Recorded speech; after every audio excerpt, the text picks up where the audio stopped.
Friends, welcome to Siri Venkat Yohit four YouTube channel. Hi friends, ఈరోజు మన ఛానల్లో ఒక చిన్న స్మాల్ టిప్ చెప్పబోతున్నాను ఫ్రెండ్స్. ఈ స్మాల్ టిప్ ఫర్ హెయిర్, చిన్న టిప్పే ఫ్రెండ్స్, ఏం లేదు హెయిర్ గురించి. ఒక్క నిమిషం ఫ్రెండ్స్.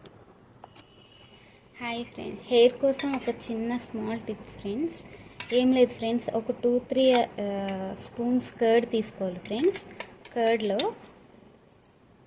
మెంతు పొడి, మెంతులు ఉంటాయి కదా ఫ్రెండ్స్, అవి కొంచెం ఎండలో పెట్టి లేకుంటే స్టవ్ పైన దూరగా వేయించి గ్రైండ్ చేసుకోండి ఫ్రెండ్స్. మెంతులు హెయిర్కి చాలా చాలా యూజ్ అవుతాయి ఫ్రెండ్స్. ఇవి మీ హెయిర్ లెంత్ని బట్టి, షార్ట్ హెయిర్ అయితే ఒక 1 స్పూన్ అలా సరిపోతుందేమో చూసుకొని, లాంగ్ హెయిర్ అయితే కొంచెం ఎక్కువగా 2-3 స్పూన్స్ అలా కర్డ్లో వేసి